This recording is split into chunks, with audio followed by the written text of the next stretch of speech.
Buenos días y bienvenidos a una nueva entrevista de este curso de la Winter University 2021. En esta ocasión tenemos el placer de contar con Carmen Stan, asidua a este tipo de cursos de formación que tratan temas de actualidad, en este caso particular, sobre vacunas y la implicación que tiene en el ámbito laboral y en otros tipos de ámbitos jurídicos. Carmen es abogado y desempeña en la Tesorería General de la Seguridad Social y pues nos aporta una visión del mundo de la empresa, del mundo del derecho, que a ninguno se nos escapa, que hoy día es nuclear, ¿no? En primer lugar, Carmen, gracias por la generosidad de participar a vosotros por la invitación. en esta charla. Muy bien, bueno, pues la verdad es que tenemos muchos temas que plantearte. Nos gustaría que nos pudieras ir respondiendo algunas de las dudas que nos han surgido, sobre todo en este último tiempo, en relación con todo este mundo tan complejo, ¿verdad? Pues sí, porque hay mucho por regular. Pues yo creo que lo primerísimo, y dado que estamos centrados en el tema de las vacunas, lo primero que tendríamos que saber, si nos puedes resolver la duda, es ¿qué tipo de consideración legal tienen las vacunas?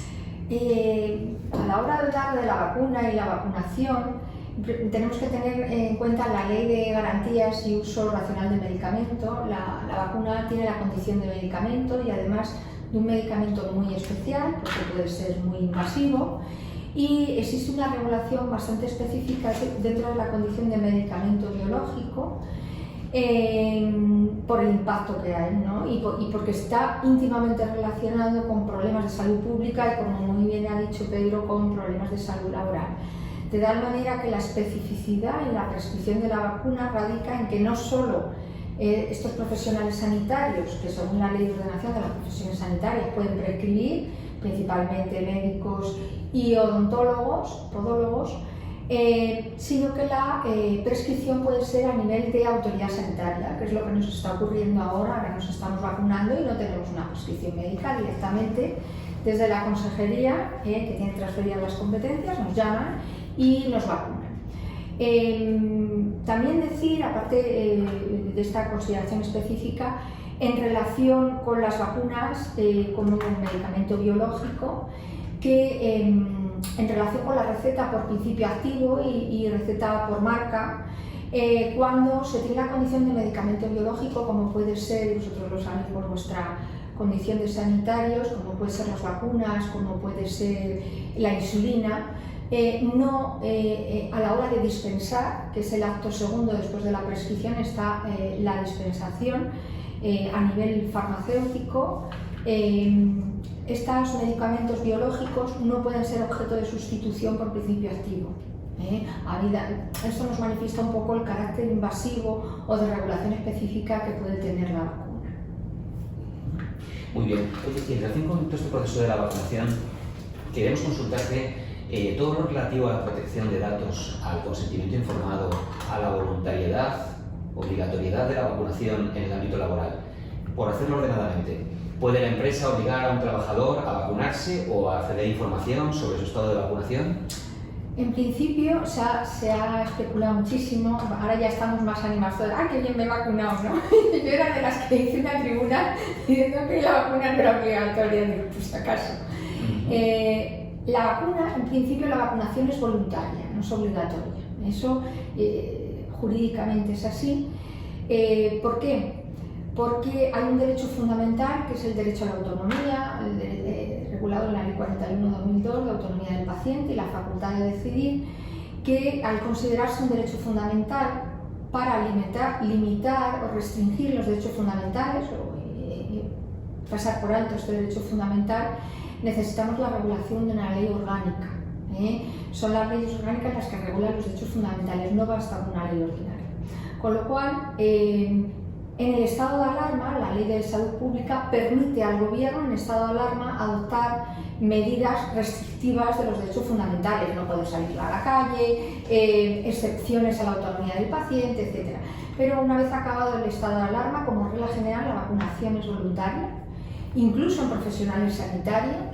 Luego veremos qué mecanismos legales tiene en los servicios de prevención el empresario, que aumenta su riesgo y sus obligaciones de ser condenado por un contagio o por un incidente que ocurra, habida cuenta que ese personal no está vacunado, ¿no?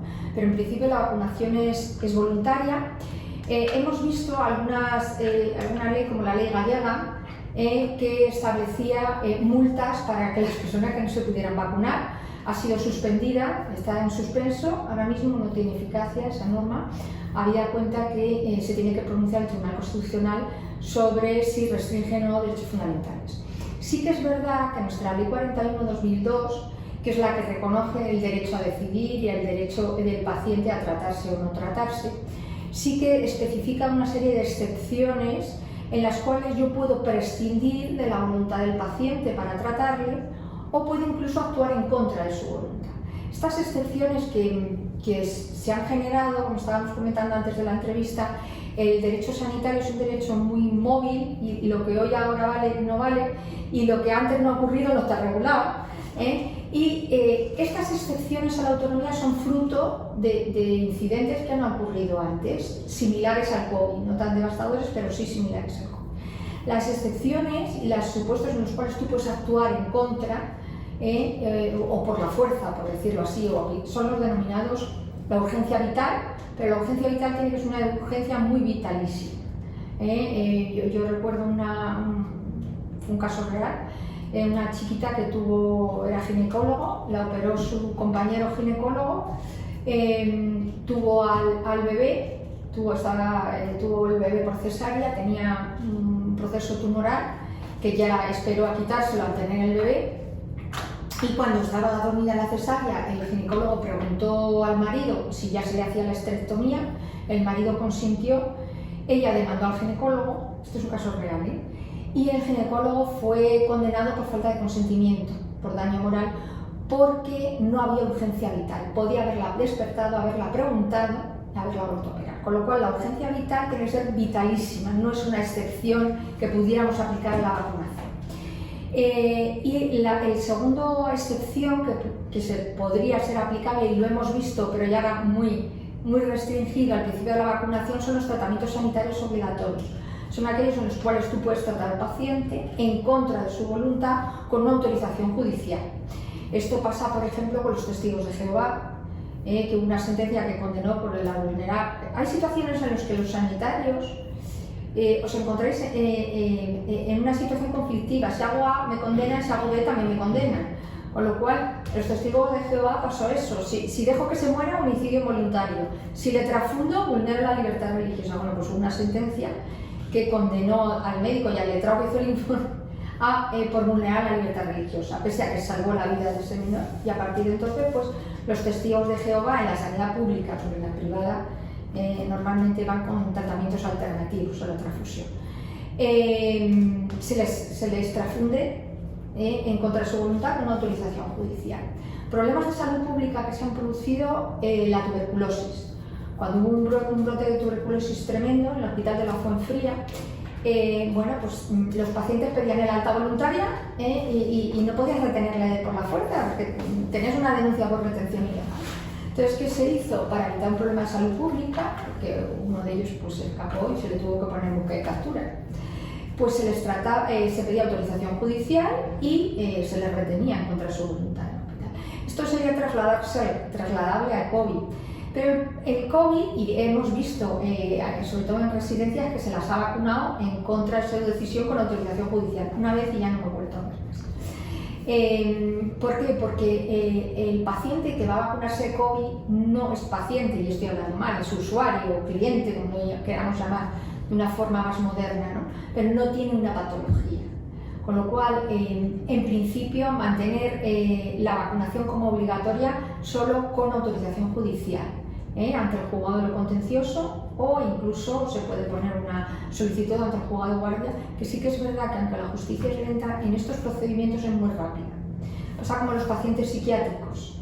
Un paciente psiquiátrico, el problema que es del paciente psiquiátrico es, que no lo quiero por Dios asimilar al COVID ni mucho menos, pero el problema del paciente psiquiátrico que ha tenido, no solo para el paciente, sino para el psiquiatra, se nota que yo defiendo al profesional, y es que cuando tú tienes un paciente, le das el alta voluntaria porque tiene un intervalo lúcido y lo encuentras bien, y el paciente se suicida, automáticamente el psiquiatra tiene una denuncia. ¿Cómo no has ordenado el ingreso forzoso? Con lo cual están ahí en suponen la excepción, como el COVID, a la regla general, ¿no?, del consentimiento y la autonomía. Y sí que es verdad que en los tratamientos psiquiátricos también se les puede ordenar en muchos casos por el psiquiatra, pero siempre va acompañado con una ratificación judicial, para que sea el forense el que bueno, pues controle cuándo puede estar, cuándo no, pues son responsabilidades, aparte de que pongas las cuerdas y quites las manillas de las ventanas y tal, pero sí que es verdad que es un problema para el paciente que se suicida, el familiar, y también para el profesional. Y al hilo de las situaciones excepcionales, creo que probablemente en septiembre nos vamos a encontrar con algunas, sobre todo en relación con los menores. Sí. Nosotros, como sabes, que como entidad educativa, no solamente en las universidades, o sucede lógicamente en los colegios, y parece que hay una tentativa por parte de las comunidades autónomas, al menos sí en la Comunidad de Madrid, de vacunar a los menores en las aulas.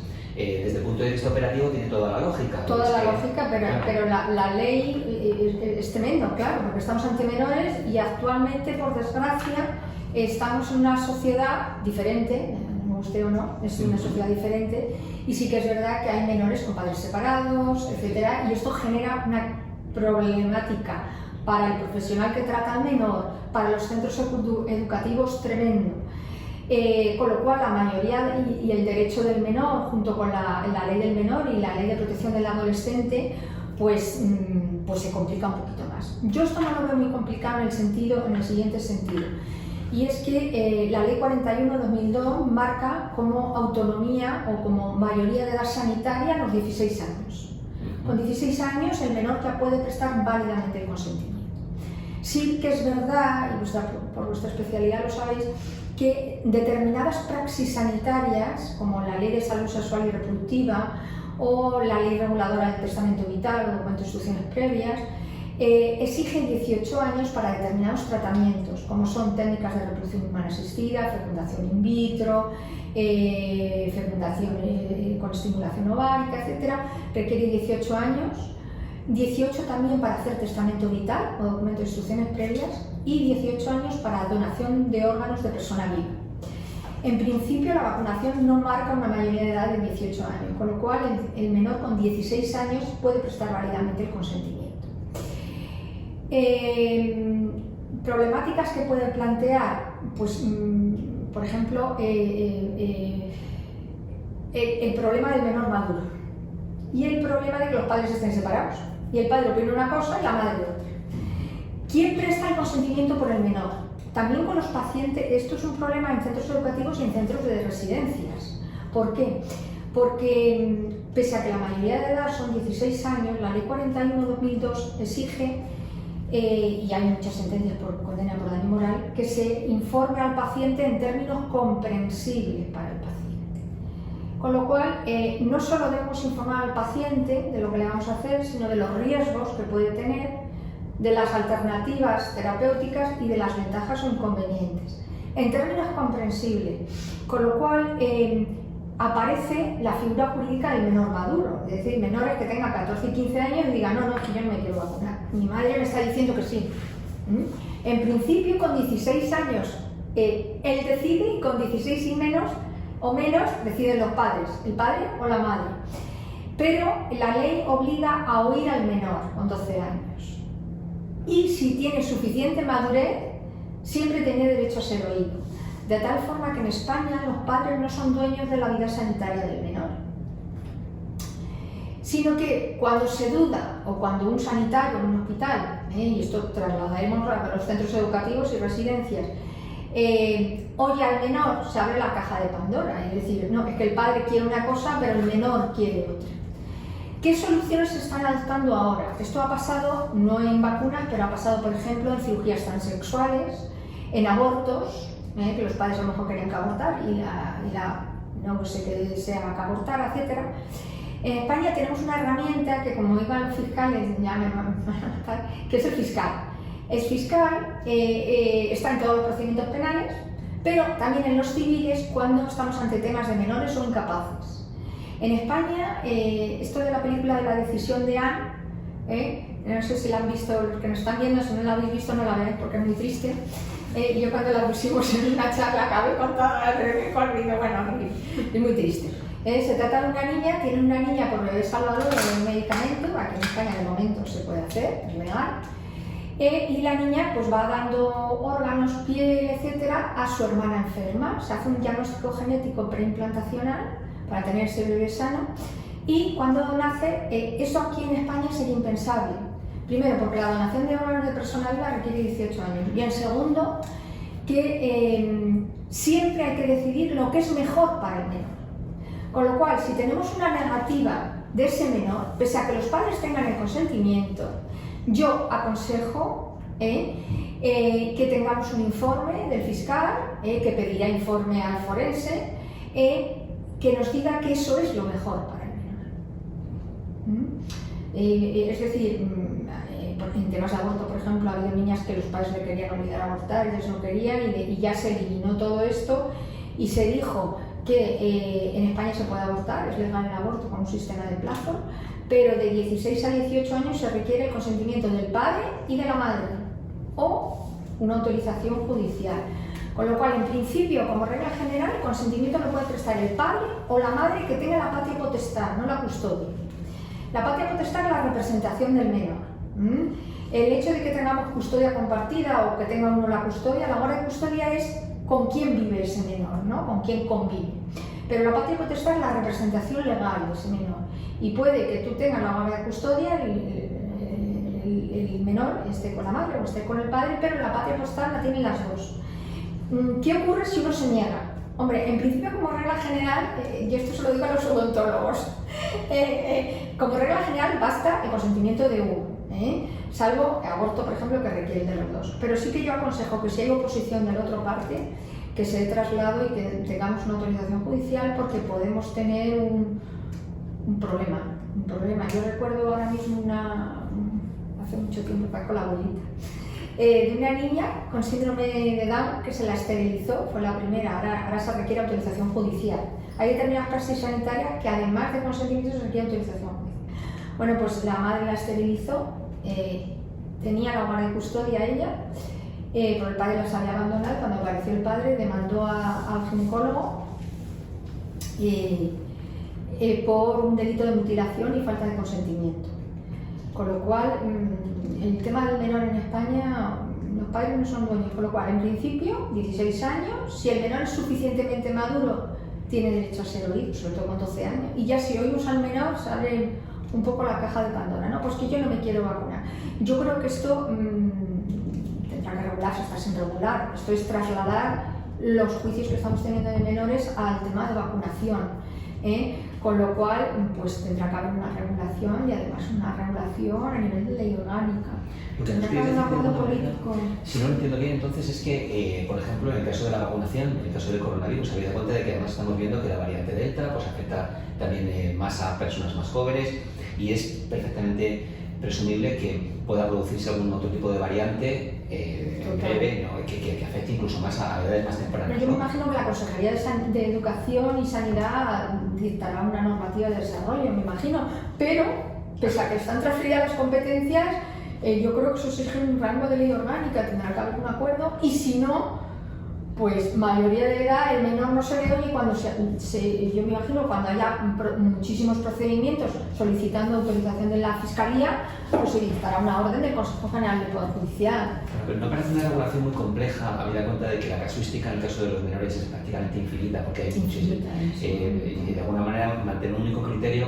Es decir, la pregunta que quería transmitirte son dos. De un lado, decirte, ¿significa por tanto que una desaveniencia entre los progenitores puede tener un impacto negativo en la protección del menor, que pueda estar expuesto, claro, por ejemplo, a este tipo de si virus? tenemos imagínate que CEU o otro centro recibe, yo me imagino como directora de un centro educativo, ¿no? Recibe eso, dice, vale, pues tiene consentimiento de la madre, fenomenal, o la madre o el padre, se le vacuna sin problema, totalmente legal, para menores de 16. Pero imagínate que de cada 1000 nos llega uno, no nos va a llegar todos los padres diciendo que no queremos, no vamos a ponerlo malo, de cada 1000 te llega uno, diciendo al otro progenitor que no está de acuerdo. Autorización judicial. Es que no hay una norma que me ampare en ese sentido. Esto sucede también con el calendario de vacunación infantil, que no siendo de carácter obligatorio, los padres pueden decidir. De hecho, se ven algunos tipos de, aprovecho para decir, Sí, que en cuando un Granada. padre o una madre, esto es una opinión personal, pero también es una opinión técnica, cuando un padre o una madre dice yo no quiero vacunar a mi hijo porque quiero que tenga una vida muy natural, en el fondo hay que decirle usted es muy irresponsable. Totalmente. Porque las vacunas salvan Mira, esto vidas. es como cuando nace un bebé, es que yo no quiero tener piel por piel, pero mira, si que el niño nace mal, hay que tratarle, pues el niño va a tener una serie de mermas patológicas que es tremendo. O sea, el padre no es dueño, en principio, de la vida sanitaria del menor. Tiene la representación legal, pero cuando hay situaciones en las que no, España sí que es verdad que tiene ese procedimiento judicial y hemos avanzado mucho entre juristas y sanitarios en ese sentido. ¿Pero por qué? Pues porque el origen del derecho sanitario fue la seguridad social y entonces cuando es que se vio, ¿no? Como el tema de responsabilidad patrimonial que ahora veíamos, es que el primer caso de condena tal, pues se condenó no solo al sanitario sino al letrado que hizo el informe, que me acuerdo en aquella época que fue mi marido. Con lo cual se dijo, esto hay que la norma va por detrás, es verdad que va por detrás, Y fíjate, pero tenemos mecanismos, o sea, hay mecanismos.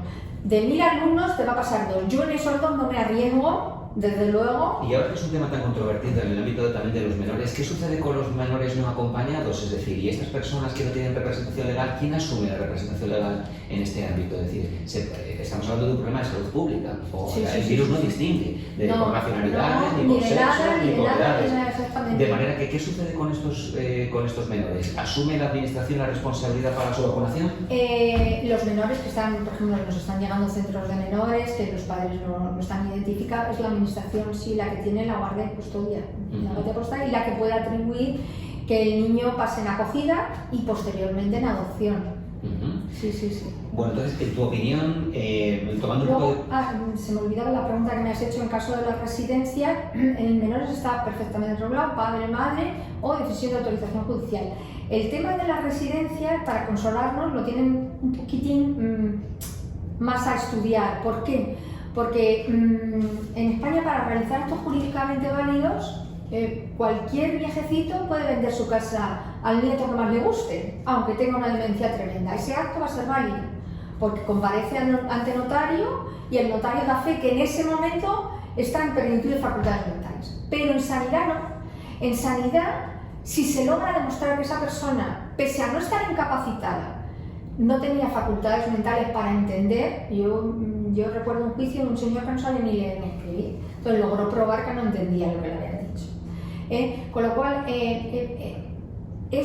supone un plus más de obligación porque es necesario que ese paciente entienda lo que le estamos, ese señor mayor o ese ancianito, que entienda lo que le estamos diciendo. Y yo me río mucho con los compañeros, que me quieren mucho, me cuidan, porque yo renuncio a ser informada de todo cuando me opero. Y este modus operandi que ya ha desaparecido y dice, el paciente entra solo, craso error. ¿Por qué? Porque es mejor que entre acompañado. Si el abuelito no me está entendiendo, yo estoy informando también a la persona vinculada al paciente. La Ley 41/2002 dice que tiene que ser la persona, antes hablaba del allegado, y parece que tenía que ser un vínculo de consanguinidad. Ahora se requiere que basta cualquier persona vinculada al paciente, es decir, el ancianito que resulta que se contrata a una enfermera para que le acompañe al médico, basta para poder recibir esa información sanitaria. Con lo cual es mejor que entre acompañado, persona vinculada al paciente, y además lo anotemos en la historia clínica. El consentimiento, la forma del consentimiento basta con un consentimiento verbal. Solo se requiere consentimiento escrito en procedimientos invasivos o riesgos notorios y cirugías. Es un concepto jurídico muy indeterminado. ¿Es un riesgo notorio la vacuna? Pues nos están diciendo que no. Con lo cual, en principio, valdría el consentimiento verbal. No. Pero sí que es verdad que, aunque yo haya informado verbalmente, lo anotemos en la historia clínica. Lo que se anota en la historia clínica es el documento judicial que va a servir de base para cualquier actividad probatoria, tanto contenciosa como judicial, etc. Esta tontería de que no anotamos en la historia, hombre, no vamos a anotar, pero hay que anotar si informamos, si está comprendiendo, si el ancianito entra acompañado en fulano de tal. Eso es muy, muy importante y ayuda mucho en los conflictos judiciales sobre praxis sanitaria. Estupendo, Carmen. Pues la verdad es que te agradecemos mucho las aclaraciones que nos has hecho, porque son temas que son Podríamos seguir preguntando indefinidamente, ¿vale? Desde luego, sí, sin ninguna duda. Pues por ejemplo, en alguna otra ocasión hemos hablado sobre las pruebas de antígenos en las farmacias y quería preguntarte tu opinión, si a futuro veremos también la administración de vacunas también en farmacias o no, o si de alguna manera hay un ámbito competencial que define bien dónde debe administrarse. No hay una norma que nos diga, ahora se está dilucidando mucho, ¿no? De decir, como ahora resulta que la vacuna es voluntaria, el trabajador no tiene derecho a un permiso retribuido. Entonces, pues si no me dan permiso para vacunarme, que me vacunen en la empresa, ¿no? Eso se está oyendo muchísimo, yo lo veo muchísimo en artículos de amistad. Sin embargo, no tenemos acceso a las vacunas y parece que eso no va a suceder. Entonces, ¿qué ocurre? Esto está incrementando muchísimo las obligaciones del empresario y de servicios de prevención. O sea, yo tengo derecho a no vacunarme, tengo derecho a no decir que tengo SIDA, pero si un médico baja a operar con SIDA y contagia, el empresario es responsable de prevención de riesgos laborales. ¿Qué hago? Esto ha pasado en el caso de la doctora Mingo, que mató a compañeras de allí, ha pasado con el doctor Maeso, y pasa mucho que el servicio de prevención se ve atado de pies y manos. ¿Qué hago yo con este señor que, como el reconocimiento médico voluntario, no quiere reconocerse? ¿Qué hago yo con este señor? Hay mecanismos legales, mecanismos los hay, y son excepcionales, pero tendrán que convertirse en una actividad mucho más mayoritaria. Por ejemplo, si tú tienes un trabajador que se niega, por ejemplo, y sabes que está operando en un hospital y que tiene SIDA, y que no se niega, pues habrá que pedir un traslado de puesto de trabajo compatible o comunicarlo a una autorización judicial o proponer una situación de invalidez. Muchas veces hay patologías que el señor se cree que está estupendo. Yo viví una cuestión muy divertida, bueno, divertida, porque los temas de salud no son divertidos, pero yo me acuerdo cuando vinimos aquí a Madrid, después de los traslados, en el antiguo INSAL, pues había un señor porque se dedicaba, bueno, pues a masturbarse, ya estaba perturbado, pero no había forma de que se sometiera a un reconocimiento médico. Entonces lo que se hizo es proponerle para una invalidez en el INS. El INS le dio la invalidez, el señor seguía yendo a trabajar, o sea, fue horrible. Al final hubo que ejecutar la resolución. O sea, que hay mecanismos legales que son muy excepcionales, pero que, bueno, porque habrá que formar a los centros en este sentido, porque esto supone una carga para los servicios de prevención tremendo, ya no solo con una responsabilidad que venga la inspección de trabajo, sino que un incumplimiento o un reconocimiento de unas medidas de prevención da lugar a unos recargos en las prestaciones de seguridad social que son muy costosos. Lo que sí que es indiscutible es que esos temas, aparte de apasionantes, son interesantísimos. Y además creo que es fundamental que los profesionales sanitarios los conozcan, al menos los conceptos más básicos, porque de una u otra manera están desprotegidos y se van a encontrar con ello. De manera que si hago A me condena, si hago B también, ¿qué hago? De manera que agradecerte esta clase magistral que nos has hecho extractada. A vosotros me dejáis hablar en una cotorra. Al contrario, que como las buenas docentes además tienes la virtud de saber llevar el tema, focalizarlo bien y finalmente concluirlo, de manera que te agradecemos especialmente tu participación. Que se pueda prevenir todos estos males del sanitario, porque sí que es verdad que hablamos mucho de los derechos de los pacientes y muy poco de los derechos de los sanitarios y de los servicios de prevención, que también tienen sus derechos. Dios te oiga. Pues muchas gracias, Carmen. Gracias. Quedamos emplazados en vernos en la mesa de debate. Gracias. Muy bien, muchísimas gracias.